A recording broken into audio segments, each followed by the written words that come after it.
समावेशी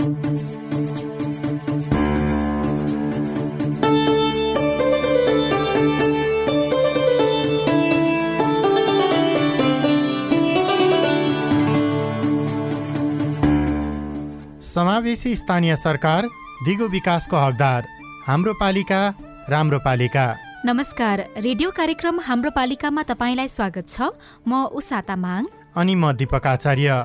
CIN मार्फत सामुदायिक रेडियोबाट देशैभरि CINखबर.com र मोबाइल एप CINमा पनि चाहेको बेलामा विश्वभरि नै कार्यक्रम हाम्रो पालिका सुन्न सकिन्छ। अस्ट्रेलिया सरकार र द एसिया फाउन्डेसनको साझेदारीमा सञ्चालित स्थानीय सरकार सबलीकरण कार्यक्रम अन्तर्गत तयार पारिएको यो रेडियो कार्यक्रम हाम्रो पालिका CINले उत्पादन तथा प्रसारण गरिरहेको छ। कार्यक्रम मुख्यतः 7 प्रदेशका 7 नगरपालिका केन्द्रित हुँदै आएको छ। निश्चित नगरपालिकामा केन्द्रित भए पनि विषय भने अरू स्थानीय तह, नागरिक सरोकारवाला निकायका लागि पनि प्रेरणा, सूचना र जानकारीमूलक बनाउने कोसिस गर्दै आएका छौं। स्थानीय सरकारले गरेका वित्त व्यवस्थापन, सूचनाको हक कार्यान्वयन, नागरिकको समृद्धि र सजिलोका लागि भए गरेका राम्रा अभ्यास र सुधार गर्नुपर्ने पक्षका बारेमा कार्यक्रम हाम्रो पालिकामा विभिन्न सामग्री सुन्नुहुनेछ। कार्यक्रम हाम्रो पालिकाको अघिल्लो हप्ताको भागमा सशर्त अनुदानको कार्यक्रमको प्रभावकारिता र यसको कमजोरीको पक्षका बारेमा छलफल गरेका थियौं। सशर्तको अनुदानका लागि मन्त्री, सांसद, नेताहरूले आफू खुसी निर्णय गर्दा कतिपय स्थानीय तहमा योजना दोहोरो तेह्रो रूपमा पनि पर्ने गरेको कर्मचारीको आरोप छ।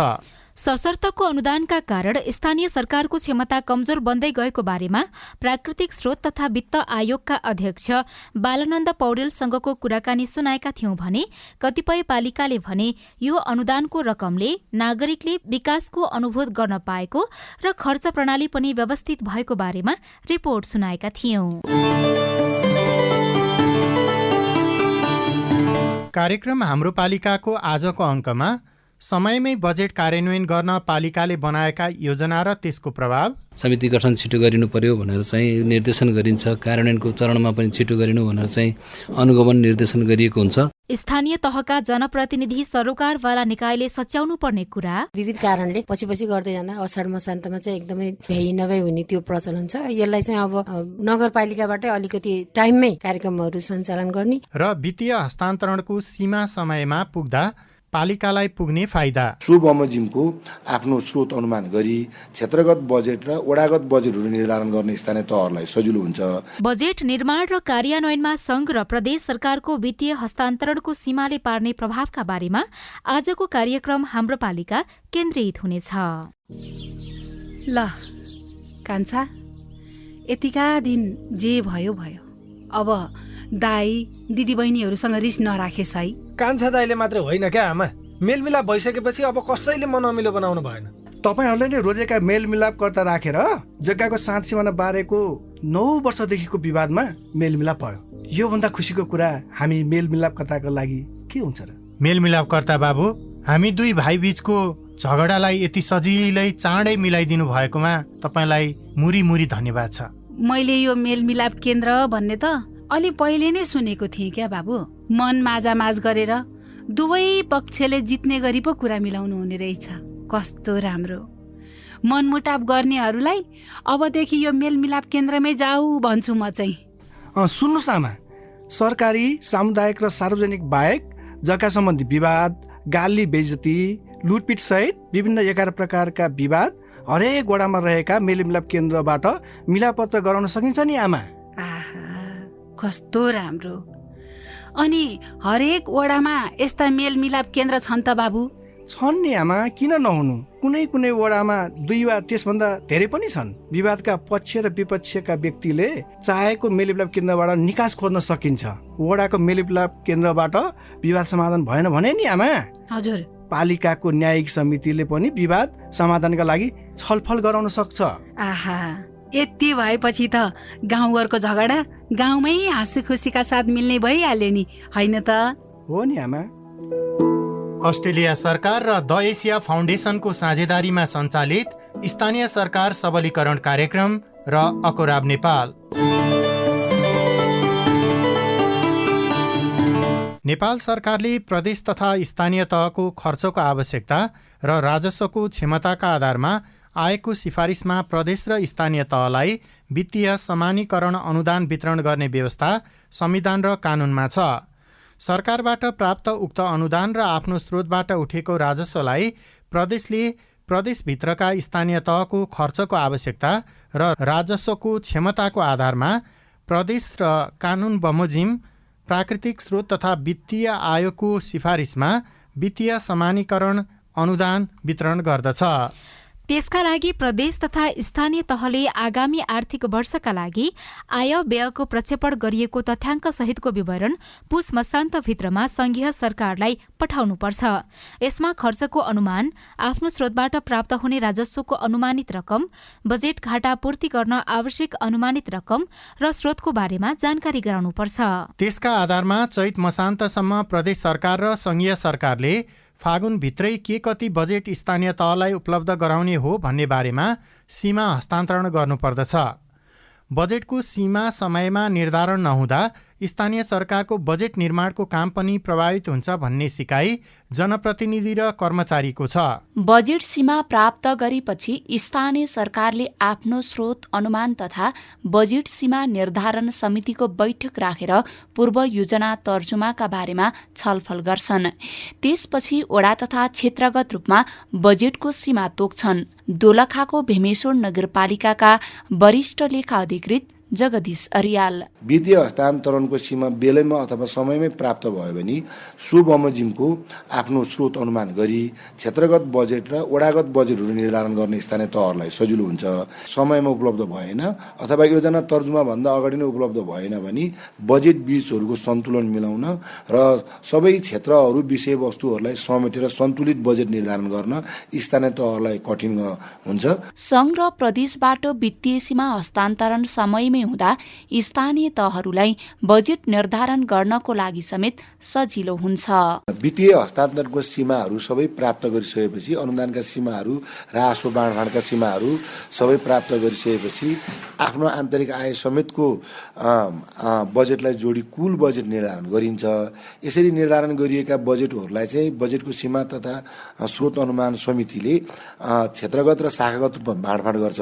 यसरी बाँडफाँड गरेपछि प्रत्येक शाखालाई आफ्नो शाखा अन्तर्गतका योजनाहरू, कार्यक्रमहरू र क्रियाकलापहरू तर्जुमा गर्न र प्राथमिकता निर्धारण गर्न सहज हुन्छ। वित्तीय सीमाको बारेमा जानकारी पाइसकेपछि स्थानीय तहमा रहेका शाखाहरूले जिम्मेवारी अनुसार योजना निर्माणको काम सुरु गर्छन्। भीमेश्वर नगरका वरिष्ठ शाखा अधिकृत नारायण प्रसाद सेडाई, पूर्वाधार शाखासँग सम्बन्धित कुराहरू विकास निर्माणका चाहिँ पूर्वाधार बनाउने कुराहरू पूर्वाधार विकाससँग सम्बन्धित हुन्छ भनेदेखि सामाजिक विकास शाखा अन्तर्गत शिक्षा, स्वास्थ्य, खानेपानी, सरसफाई, महिला बालबालिका, अपाङ्गता भएका व्यक्तिहरू, ज्येष्ठ नागरिक, सामाजिक सुरक्षा जस्ता कार्यक्रमहरू सामाजिक समितिले अन्तर्गत रहन्छन् भने त्यसै गरी वन वातावरण समिति अन्तर्गत वन वातावरणको कुराहरू चाहिँ समावेश भएका हुन्छन् भनेदेखि कृषि, पशु सेवा, उद्योग, सहकारी, वाणिज्य जस्ता कुराहरू चाहिँ आर्थिक विकास शाखा अन्तर्गत रहेका हुन्छन्। भीमेश्वर नगरपालिकाले वित्तीय सीमाको बारेमा जानकारी पाउने बित्तिकै बजेटको मार्गदर्शन तथा पूर्व योजना छनौटका लागि नागरिक संघ संस्थासँग छलफलको तयारी गरेको छ। त्यस छलफलले पालिकालाई पारदर्शी र सहभागितामूलक शासनको अभ्यासमा सजिलो बनाउने पत्रकार महासंघ दोलखाका सहसचिव विमला बुढाथोकी बताउनुहुन्छ। वित्तीय हस्तान्तरणको सीमा स्थानीय तहलाई आइसकेपछि चाहिँ बजेट निर्माण, योजना निर्माण लगायतका काममा स्थानीय तहले नागरिक समाज, राम सञ्चार माध्यमलाई उपस्थित गराएर छलफल गरेको पाइन्छ हैन। यसले गर्दा चाहिँ स्थानीय तहमा मितव्ययता समेत गराउँछ। भीमेश्वर नगरपालिकाले पनि यस्ता कार्यक्रमहरूमा चाहिँ सहभागी गराउँछ। वित्तीय सीमा हस्तान्तरण समयमै नहुने समस्या दोहोरिँदै आएको गुनासो जनप्रतिनिधिको छ। यो समस्या समाधान नहुँदा स्थानीय तहहरूको योजना निर्माणमा पनि प्रभाव पर्ने गरेकोमा कर्मचारीको एकमत छ। बुना घिमिरे, CIN रेडियो सैलुङ, दोलखा। प्राकृतिक स्रोत तथा वित्त आयोगसँग परामर्श गरी फागुन मसान्तभित्रमा राजस्व बाँडफाँड र वित्तीय समानीकरण अनुदान बापत आगामी आर्थिक वर्षमा नेपाल सरकारले प्रदेश तथा स्थानीय तहलाई अनुमानित स्रोतको विवरण पठाउनु पर्ने व्यवस्था छ। तर यो समयमा पुग्न नसकेको गुनासो पालिकाहरूको छ। प्रदेश र सङ्घ सरकारसँगको समन्वयमा पाउनुपर्ने वित्तीय हस्तान्तरणको सीमा, यसले बजेट निर्माणमा पार्दै आएको प्रभाव कस्तो छ भन्ने बारेमा पालिकाको आर्थिक जनशक्तिको अवस्था र सङ्ख्यामा पनि निर्भर रहन्छ। कैलालीको टिकापुर नगरपालिकाका आर्थिक प्रशासन प्रमुख लक्ष्मी ओडको अनुभव पनि यस्तै छ।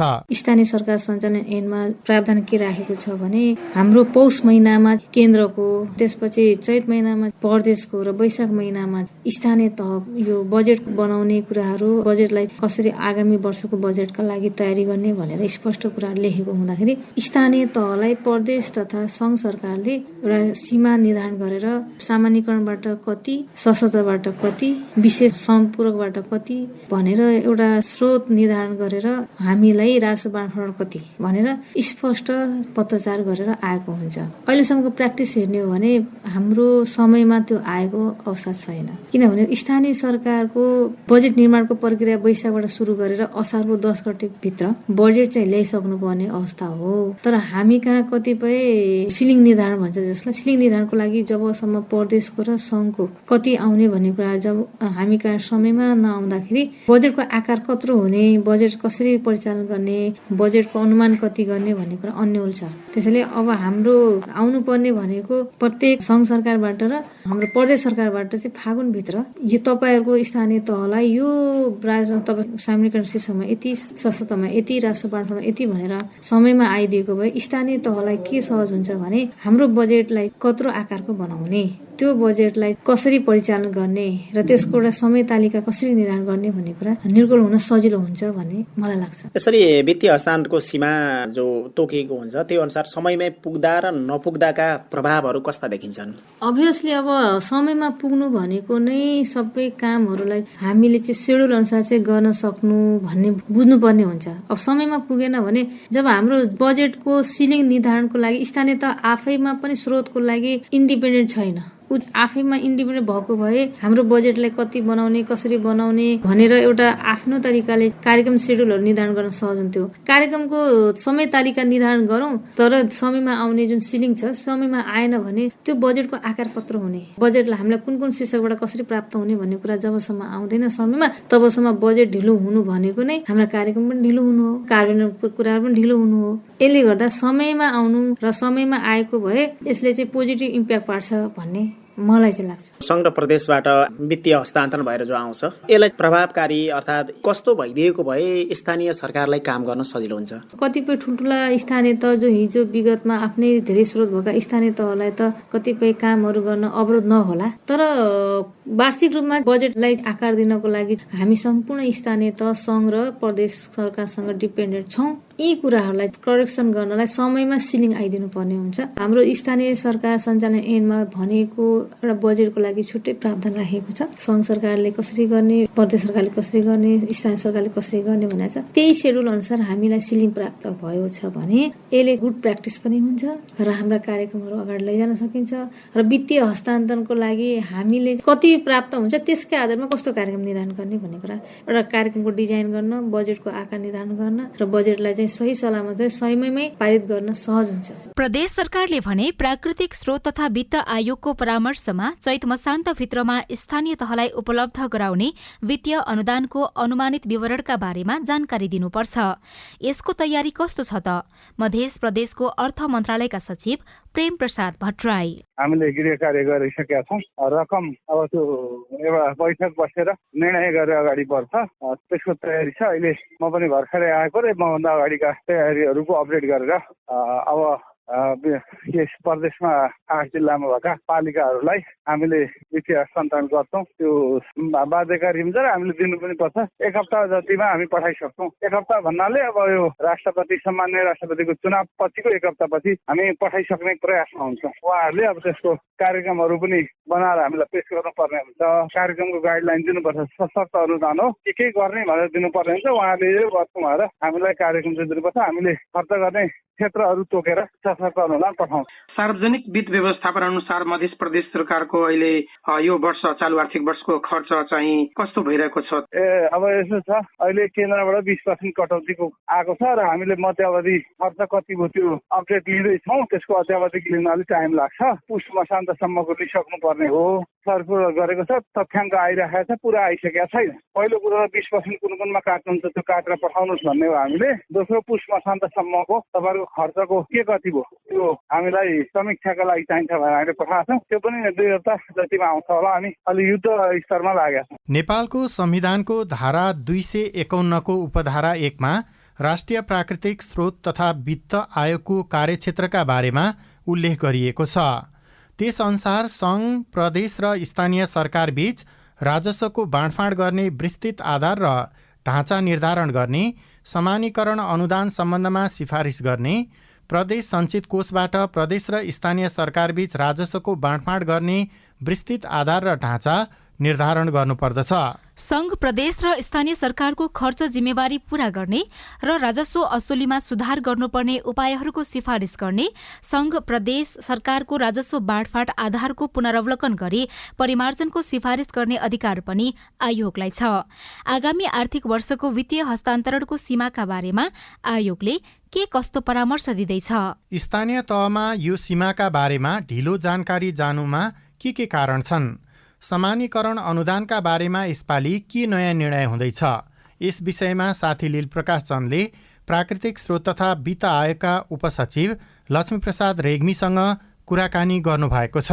राष्ट्रिय प्राकृतिक स्रोत तथा वित्त आयोगले विशेष गरेर वित्तीय समानीकरण अनुदानको सन्दर्भमा प्रदेश र स्थानीय सरकारलाई वितरण गर्ने रकमको सन्दर्भमा नेपाल सरकारलाई परामर्श उपलब्ध गराउने अन्तर सरकारी वित्त व्यवस्थापन ऐन 2074 को व्यवस्था बमोजिम आन्तरिक गृह कार्यमा राष्ट्रिय प्राकृतिक स्रोत तथा वित्त आयोगले अन्तिम चरणमा पुर्याइसकेको छ। यही हप्ताभित्रमै नेपाल सरकारलाई आयोगको परामर्श उपलब्ध गराउनेछौँ। यो परामर्श दिँदाखेरि चाहिँ आयोगले सबै काम गरिसकेर यसको घोषणा गर्ने अथवा ल यसरी निर्धारण गरियो भनेर पठाउने मात्रै सरकारको काम हो कि अथवा आयोगले यति काम गरिसक्छ त्यस पछाडिको बाँकी काम भनेको सरकारको हुन्छ भन्ने हो? यो राष्ट्रिय प्राकृतिक स्रोत तथा वित्त आयोगले गरेको सिफारिसको आधारमा नै नेपाल सरकारले अनुदान रकम उपलब्ध गराउने व्यवस्था भएको सन्दर्भमा यो हामीले गरेको सिफारिसकै आधारमा रकम गइरहेको विगतको अभ्यास पनि छ र त्यही अनुसार जान्छ पनि। आयोगले 3 किसिमको अनुदान सूत्रमा आधारित रहेर अनुदान सिफारिस गर्ने, त्यस्तै न्यूनतम अनुदान सिफारिस गर्ने, त्यस्तै गरेर कार्य सम्पादनमा आधारित अनुदान भनेर आयोगले नै गृह कार्य गरेर नेपाल सरकार समक्ष परामर्श उपलब्ध गराउँछ। अनुदानको अन्तिम सिफारिस गर्नु र यो सीमा निर्धारणको लागि सरकारलाई परामर्श दिनुमा खास के फरक छ? यस्तो फरक सन्दर्भमा ऐनको व्यवस्था अनुसार नेपाल सरकारले आयोगको परामर्शमा उपलब्ध गराउने भन्नु भने पनि यो नेपाल सरकार र आयोगको सिफारिसकै आधारमा आयोगको परामर्श बमोजिम नै नेपाल सरकारले पठाउने भएकोले कानुनी व्यवस्थाको हकमा कुरा गर्यो भने यो नेपाल सरकारबाटै निकासा हुने कुरा भयो। तर यसको आधार, महत्त्वपूर्ण आधार चाहिँ आयोगको परामर्श सिफारिसलाई नै लिएको हुन्छ। अनि सीमा निर्धारण गर्दाखेरि के कुरालाई बढी यसपालि ध्यान दियो अथवा अघिल्लो वर्षको तुलनामा यस वर्षको केही नयाँ छ कि अथवा खास यो हरेक वर्ष सीमा निर्धारण गरेर पठाउँदाखेरि परामर्श दिँदाखेरि कुनै त्यस्तो अन्तर देखिँदैन सारमा? वित्तीय समानीकरण अनुदानको सिफारिस 3टा आधार, अघि पनि मैले भने एउटा न्यूनतम अनुदान, त्यो न्यूनतम अनुदान वितरणका पनि आधारहरू आयोगले होमवर्क गरेर हैन त्यो गत वर्ष के आधारहरूलाई नि यो वर्ष पनि आधार मानेर न्यूनतम समानीकरण अनुदान सिफारिस गरेको छ। त्यसै गरेर कार्य सम्पादनमा आधारित अनुदानको सन्दर्भमा प्रतिशत बढाउने आयोगको जुन दीर्घकालीन रणनीतिमा पनि यो कुरा उल्लेख भएको छ र सोही अनुसारले कार्य सम्पादनमा आधारित अनुदान केही मात्रामा बढाउने गरी आयोगले अहिले गृह कार्य गरेको छ। अन्तिम भइ नसकेकोले मैले यति नै भन्न नसके पनि कार्य सम्पादनमा आधारित अनुदान वृद्धि हुन्छ। त्यो कार्य सम्पादन मूल्याङ्कनको काम पनि आयोगले नै गर्छ हैन? के हो? एकदमै स्थानीय तह र प्रदेश सरकारको विभिन्न सूचकहरूको आधार आयोगले गरेर स्थानीय तहका क्रियाकलापहरू, त्यस्तै उनीहरूले ऐन नियममा भएका व्यवस्थाहरूको परिपालना, त्यस्तै प्रदेश सरकारको क्रियाकलाप अथवा ऐन नियममा भएका व्यवस्थाहरूको परिपालनालाई लिएर 753 स्थानीय तह र 7वटा प्रदेश सरकारको आयोगले कार्य सम्पादन सूचकका आधारमा मूल्याङ्कन गरेको छ र त्यो हामीले वेबसाइट मार्फत सार्वजनिक पनि गरेका छौँ। र त्यही आधारमा पाउने अनुदान, जसलाई हामी कार्य सम्पादनमा आधारित अनुदान भन्छौँ, त्यो चाहिँ विगतको भन्दा केही बढ्ने गरी आयोगले गृह कार्य गरेको छ। त्यस्तै अर्को सूत्रमा आधारित अनुदानलाई पनि हामीले विगतका सूत्रहरूमा खासै परिमार्जन नगरिकनै वित्तीय समानीकरण अनुदान वितरण गर्ने तयारी गरिरहेका छौँ।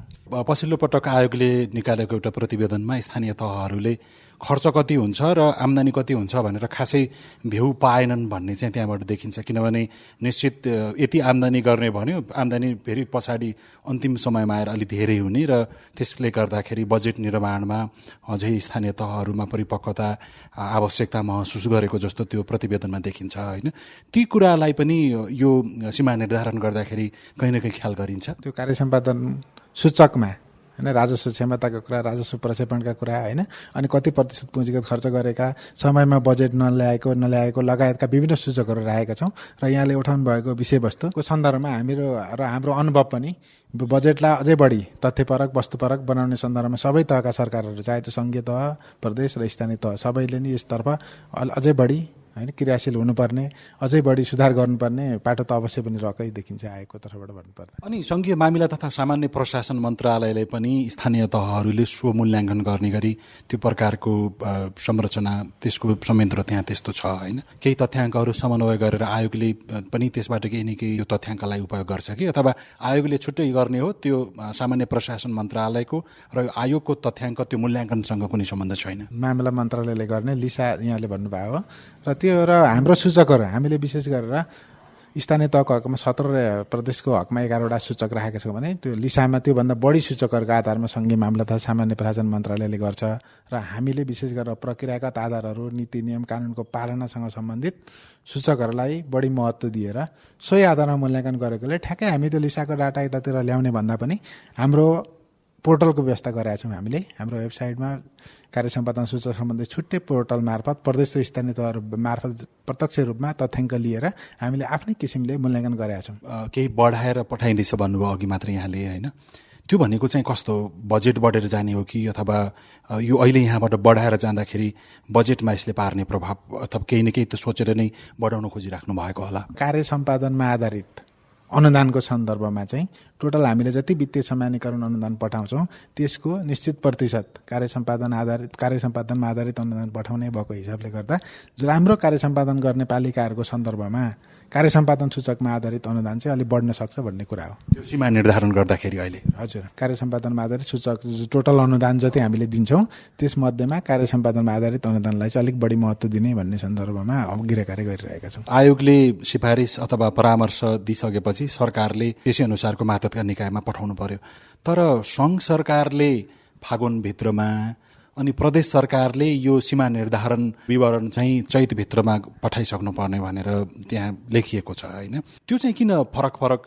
त्यही विषय एउटै समयमा जान नसक्नुको कारण के हो? यसमा चाहिँ यहाँले भन्नुभएको कुरा चाहिँ प्रदेश सरकारले यो सङ्घ सरकारबाट जाने अनुदानको सिलिङ जुन हामीले यहाँले अघि भन्नुभयो, जस्तो उदाहरणको लागि म भन्छु तपाईँलाई अझै प्रश्न बुझिने गरी, फागुन मसान्तमा सङ्घले प्रदेशलाई दिने अनुदानको उनीहरूले आफ्नो अनुमान गरिसकिसकेपछि बल्ल प्रदेशले स्थानीयलाई दिने रकम यकिन गर्न सजिलो हुने भएको हिसाबले गर्दाखेरि पनि यो समय फरक पर्न गएको हो। यदि अब सङ्घबाट प्राप्त हुने, प्रदेशलाई प्राप्त हुने समानीकरण अनुदानको रकमै थाहा नभइकन प्रदेशबाट स्थानीयमा जाने समानीकरण अनुदान यकिन गर्नलाई कठिनाइ पर्ने भएकोले पनि यो व्यवस्था एकैचोटि गर्नलाई भन्दा अहिले गरेको हिसाबले वस्तुगत र वैज्ञानिक छ। वास्तवमा यहाँले भन्नुभएको जस्तो सीमा निर्धारणको सन्दर्भमा कुनै एकै निकायले मात्रै गर्ने भन्ने सन्दर्भको कुरा पनि हुँदैन होइन, र सरकारले आफ्नो स्रोत साधनबाट यो रकमको वितरण गर्नुपर्ने हुँदाखेरि यो ठ्याक्कै सङ्घले दियो प्रदेशले दिएन भन्ने सन्दर्भको कुरा तुलना गर्न सक्ने उहाँहरूले अविश्वासै गर्नुपर्ने अवस्था चाहिँ रहँदैन जस्तो लाग्छ मलाई। स्थानीय तहहरूले त्यो सीमा निर्धारणको विषयमा जानकारी पाइसक्नुपर्ने लेखिएको कुरा भयो होइन, तलमाथि भयो अथवा समय केही चाँडो अथवा ढिलो भयो भने यसले स्थानीय तहहरूको बजेट निर्माण प्रक्रियामा सजिलो अप्ठ्यारो बनाउँछ कि बनाउँदैन?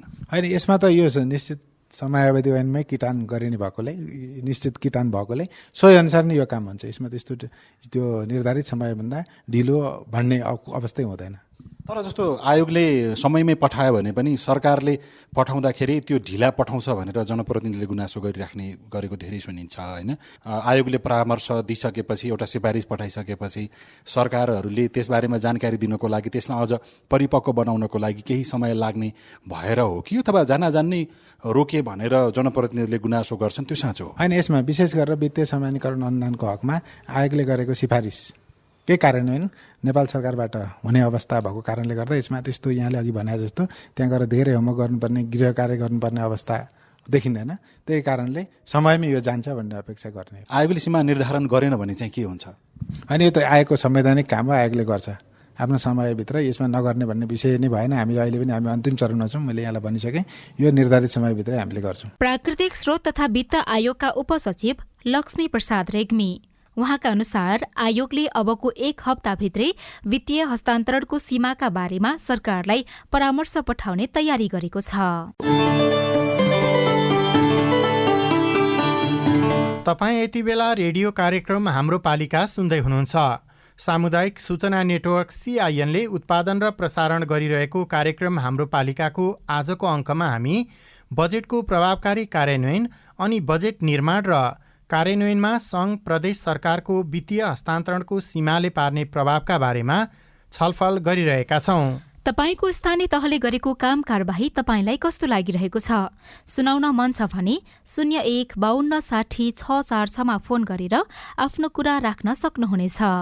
स्थानीय तहको काम कारबाहीका बारेमा साझा खबर @gmail.com, हाम्रो फेसबुक पेज CIN खबर, ट्विटर ह्यान्डल @CIN खबरमा पनि लेख्न सक्नुहुनेछ। अब समयमै बजेट खर्चका लागि गरेका सफल अभ्यास र सुझावका बारेमा चर्चा गरौं।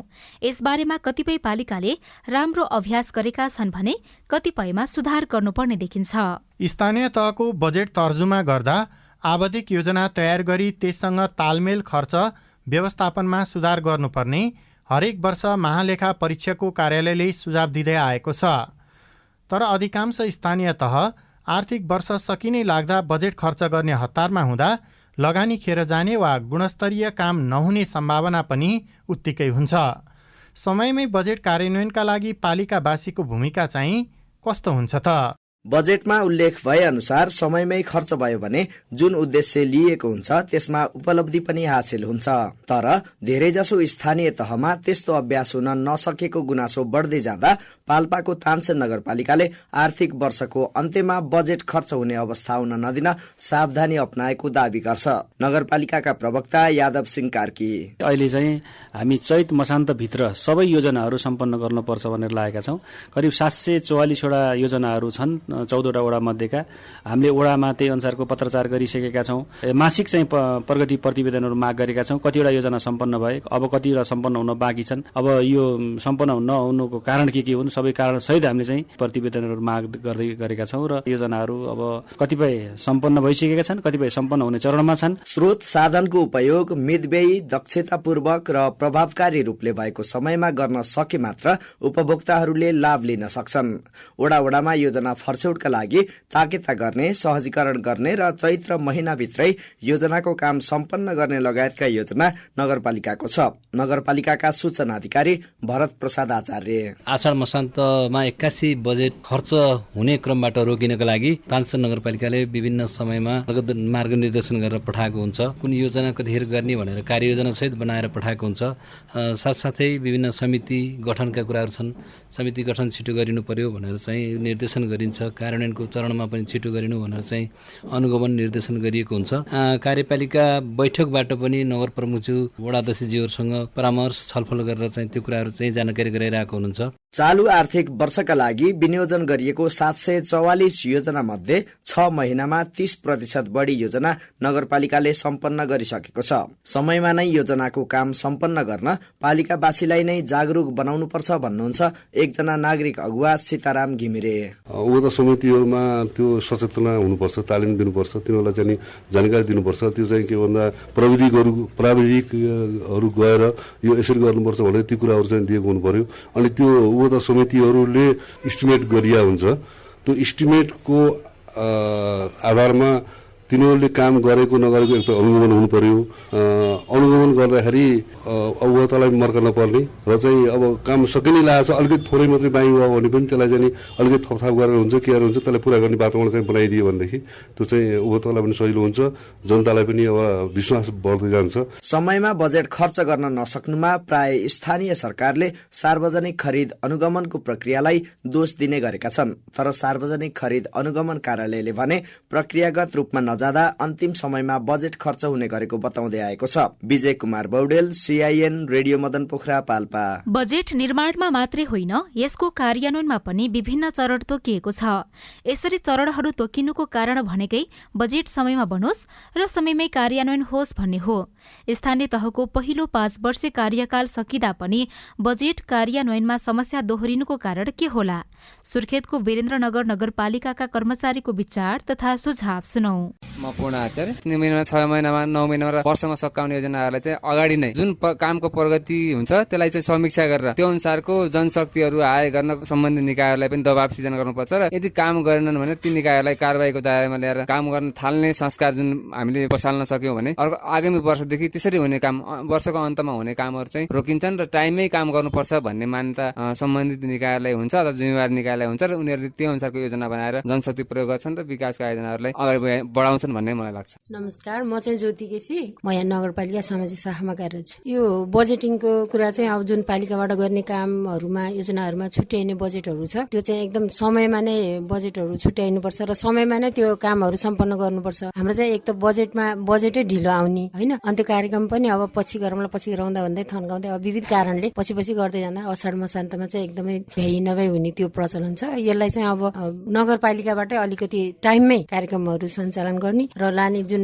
काम गर्ने सङ्घ संस्थाहरूले नै अलि अगाडि नै आफूले त्यसमा चाहिँ लागि परेर गर्नुपर्छ जस्तो लाग्छ मलाई। नमस्कार, म भूपेन्द्र गिरी, वीरेन्द्रनगर नगरपालिका जनस्वास्थ्य शाखामा शाखा प्रमुखमा कार्यरत छु। भनौँ न साउनको महिनादेखि नै कामहरू सुरुवाती गर्नुपर्छ र यो अन्तमा आएर आर्थिक वर्षको अन्तमा आएर बजेटहरू एकैचोटि खर्च गर्न लाग्यो भनेपछि त्यति प्रभावकारिता पनि हुँदैन होइन। बजेट मात्र खर्च हुने, सेवा गराइले राम्रो सेवा नपाउने भएको हुनाले हामीले चाहिँ आफ्नो प्रोग्रामहरू के छ पहिले नै निर्कुल गरेर त्यसलाई पहिलेदेखि नै होइन सेवा गराइसम्म पुर्याउने आफ्नो क्षेत्रबाट गर्नुपर्ने जे कामहरू छ त्यसलाई चाहिँ हामीले आफ्नो इमान्दारितापूर्वक गर्यौँ भनेपछि अवश्य पनि हामी आर्थिक वर्ष अन्त्यमा बजेटलाई भ्याउने मात्रै भन्ने र त्यो नगर्ने नै हाम्रो चाहिँ सोचाइ हो। बजेट निर्माण र कार्यान्वयनका चरणहरू बुदागत रूपमा पछ्याउँदै जाने हो भने आर्थिक वर्षको अन्तिममा पैसा खर्च गर्नका लागि भ्याइ नभ्याइ हुने अवस्था नआउने पालिकाका कर्मचारीहरूको भनाइ छ।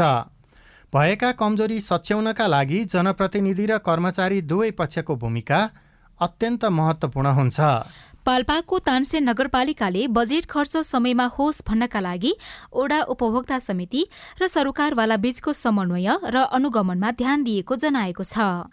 वित्तीय हस्तान्तरणको सीमाका बारेमा 1 हप्ताभित्रमा प्राकृतिक स्रोत तथा वित्त व्यवस्थापन आयोगले सरकारलाई लेखी पठाउने तयारी गरेको छ।